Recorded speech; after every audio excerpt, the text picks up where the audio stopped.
മാന്യ പ്രേക്ഷകർക്ക് എൻ്റെ പ്രണാമം. ഇന്നലെ 2 പ്രഭാഷണങ്ങൾ ഉണ്ടായിരുന്നത്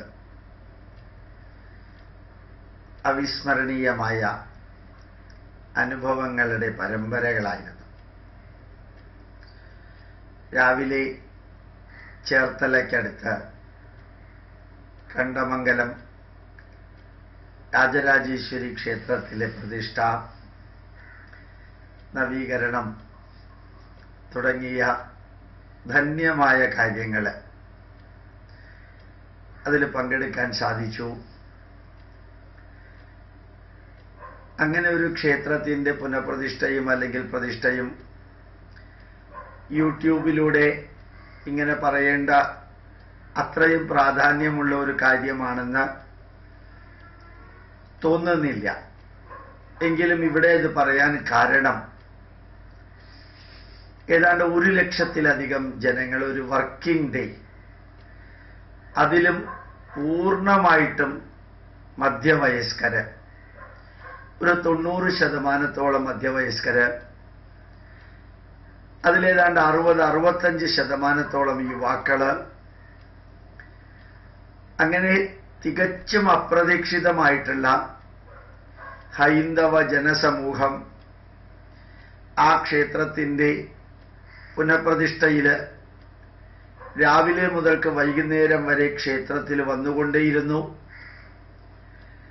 സാധാരണ ക്ഷേത്ര പരിപാടികളിൽ ഭക്ഷണം കഴിക്കാൻ വരുന്നത്, ഭക്ഷണം കഴിച്ച് തിരിച്ചു പോകുന്നത്, ഇത് സ്വാഭാവികമായിട്ടുള്ളൊരു ദൃശ്യമാണ്. പക്ഷെ അതിൽ നിന്ന് തികച്ചും ഭിന്നമായിട്ട് ആ ക്ഷേത്രത്തിൻ്റെ നവീകരണം, ആ ക്ഷേത്രത്തിൻ്റെ പുനർനിർമ്മാണം, ആ ക്ഷേത്രത്തിലെ പ്രതിഷ്ഠ, അതിലെല്ലാം പങ്കെടുത്തുകൊണ്ട് എല്ലാ വിഭാഗക്കാരെയും പങ്കെടുപ്പിച്ചുകൊണ്ട് ധന്യമായിട്ടുള്ള പ്രഭാഷണങ്ങൾ നടത്തിക്കൊണ്ട് ഒരു ക്ഷേത്ര പുനഃപ്രതിഷ്ഠയിൽ വർക്കിംഗ് ഡേയിൽ ഇത്രയും അധികം ആൾക്കാരവിടെ വരിക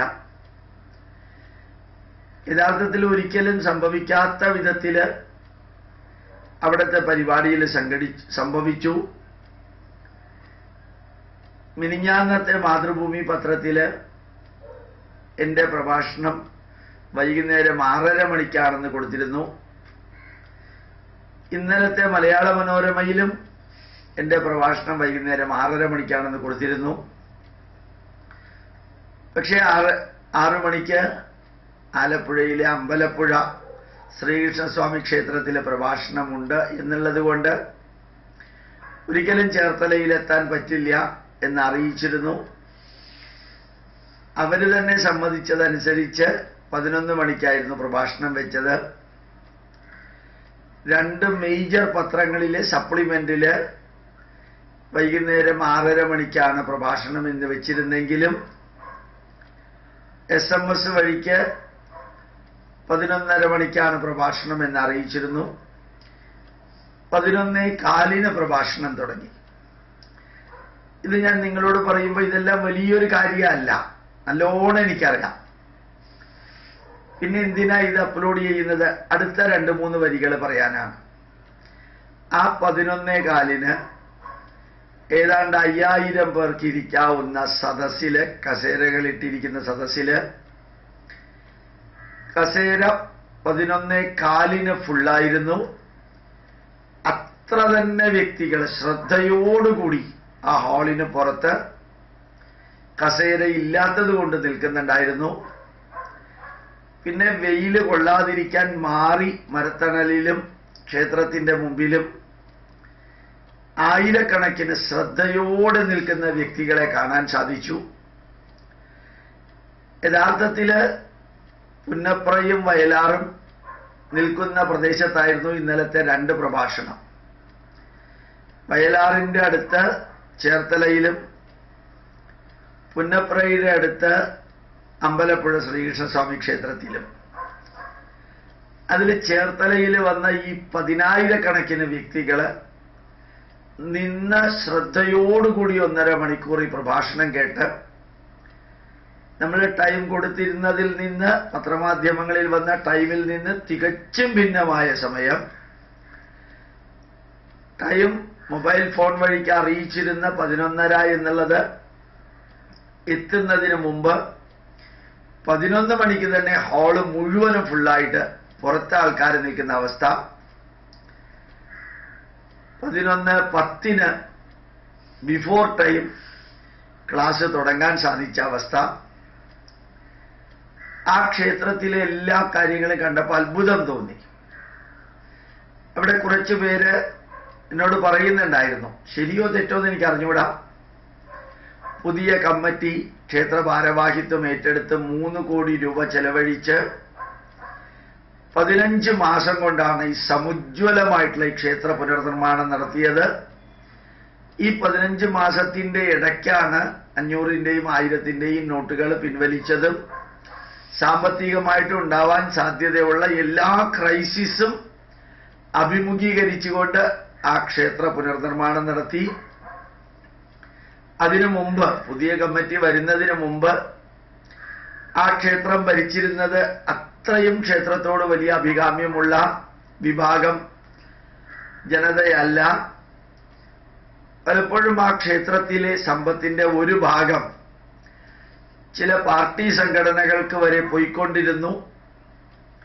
അതിൽ നിന്നെല്ലാം മാറി മാറി മാറിയാണ് ഇത്രയും ധന്യമായിട്ടുള്ള ഒരു പുനർനിർമ്മാണവും അതിലെ ജനപങ്കാളിത്തവും സംഘാടകരുടെ ലാളിത്യം എന്ന് പറഞ്ഞാല് സാധാരണ ഒരു വ്യക്തിക്ക് ചിന്തിക്കാൻ സാധിക്കുന്നതിലപ്പുറത്തുള്ള ലളിതമായ പെരുമാറ്റം, പരസ്പരം സഹവർത്തിത്വം, ഉത്തരവാദിത്വം കൊടുത്തവർക്ക് ആ ഉത്തരവാദിത്വം ധന്യമായിട്ട് നിറവേറ്റാനുള്ള സ്വാതന്ത്ര്യം, അവിടുത്തെ പ്രസിഡന്റും സെക്രട്ടറിയും ട്രഷററുമെല്ലാം ഒരു ടെൻഷനും ഇല്ലാതെ ഈ 10,000-കണക്കിന് വ്യക്തികളെ കൈകാര്യം ചെയ്ത് ധന്യമായിട്ട് സഹകരിപ്പിക്കുന്ന ഒരു കാഴ്ച. എല്ലാ വിഭാഗം ജനങ്ങളും ഉണ്ടായിരുന്നിട്ടും ശ്രീനാരായണ ഗുരുദേവനെ കുറിച്ചും ഗുരുദേവന്റെ ക്ഷേത്ര സങ്കല്പത്തെക്കുറിച്ചും ക്ഷേത്രം എന്നുള്ളത് എന്തിനാണെന്നുള്ളതിനെക്കുറിച്ചും ശ്രീനാരായണ ഗുരുദേവൻ ഹൈന്ദവ ജനതയുടെ അവതാരമായ ഋഷിവര്യനാണെന്നും ആ നാരായണ ഗുരുദേവനെ മതേതരത്വത്തിന്റെ പേരും കിരീടവും ചാർത്തി അവതരിപ്പിച്ച് എന്തൊക്കെയോ ആക്കി തീർക്കാൻ ശ്രമിക്കുന്നതിനെക്കുറിച്ചും, ഗുരുദേവൻ ഒരു ക്ഷേത്രത്തിലും മതേതരത്വം കാണിക്കാൻ മറ്റു മതങ്ങളുടെ ചിഹ്നങ്ങൾ പ്രതിഷ്ഠിച്ചിട്ടില്ല, ഗുരുദേവൻ പ്രതിഷ്ഠിച്ചത് മുഴുവനും ക്ഷേത്രങ്ങളാണെന്നും എഴുതിയിരിക്കുന്ന ഗ്രന്ഥങ്ങൾ മുഴുവനും ഹൈന്ദവ ദേവതയെക്കുറിച്ചാണെന്നും അതിലനുകമ്പ ദശകത്തിലെ 40 വരികളിൽ 2 വരിയിൽ ഒരു മുത്തുനബിയും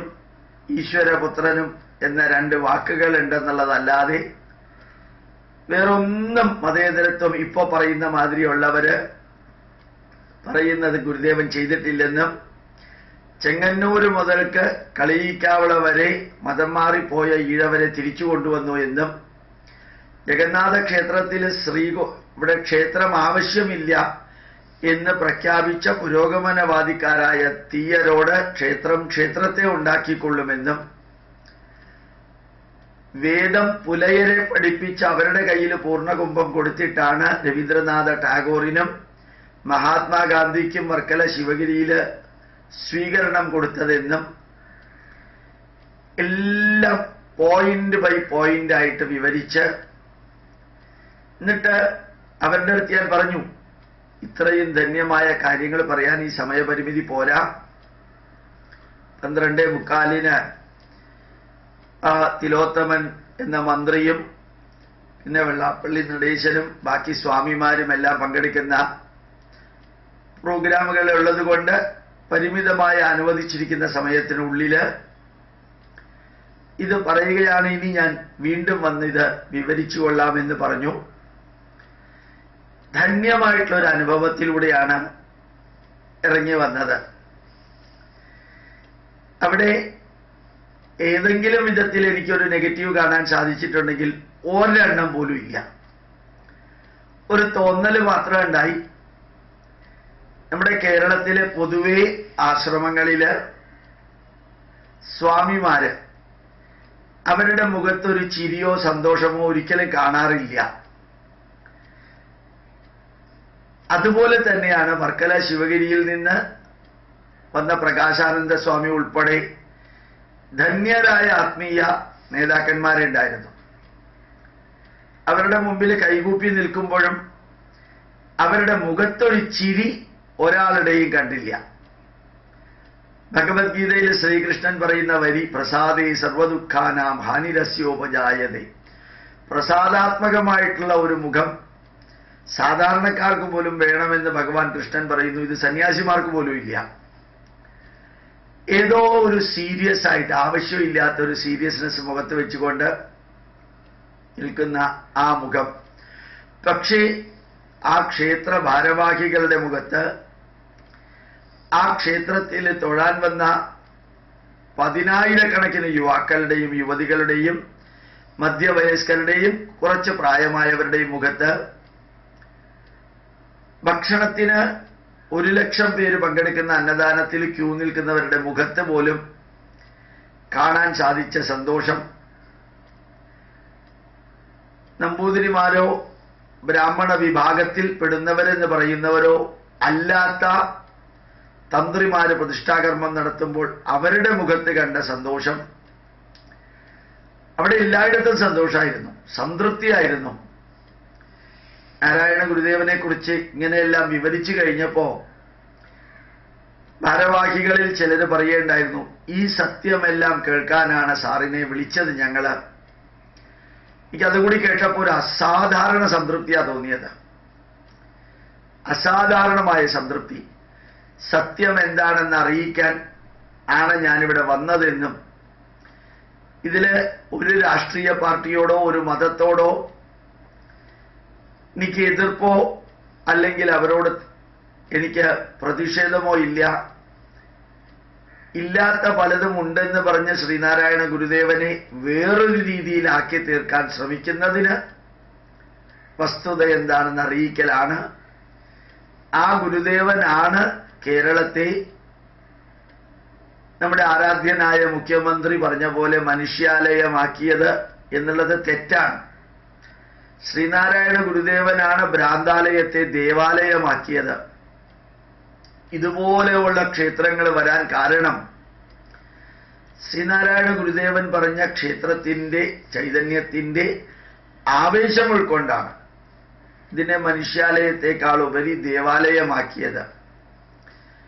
ഗുരുദേവന്റെ ധന്യമായ യജ്ഞമാണ് എന്ന് വിവരിച്ചിട്ടാണ് ഞാൻ കണ്ണമംഗലം ക്ഷേത്രത്തിലെ പ്രഭാഷണം കഴിഞ്ഞ് ആയിരക്കണക്കിന് വ്യക്തികൾ ജനം ടിവിയിലൂടെ ഞാൻ പറയുന്ന ഭഗവത്ഗീത കേൾക്കുന്നുണ്ട്. ആയിരക്കണക്കിന് വ്യക്തികൾ പരിചയമുള്ളവരവിടെ ഉണ്ടായിരുന്നു. ഏതായാലും വലിയൊരു സമൂഹത്തിന്റെ മുമ്പില് ചെറിയ എന്നാൽ സത്യസന്ധമായ കാര്യങ്ങൾ പറഞ്ഞ് ഒരു ക്ഷേത്രത്തിലെ പ്രതിഷ്ഠാകർമ്മത്തിൽ പങ്കെടുത്ത് അകത്ത് പോയി തൊഴുത് ധന്യമായിട്ട് തിരിച്ചു വരാൻ സാധിച്ച അനുഭവം നിങ്ങളുമായിട്ട് പങ്കുവെച്ചത് കേരളത്തില് അടിമുടി മാറ്റം സംഭവിക്കുന്നു എന്ന് നിരന്തരം ഞാൻ പറയുന്നതിനെ ഒന്നുകൂടി ഓർമ്മപ്പെടുത്താനാണ്.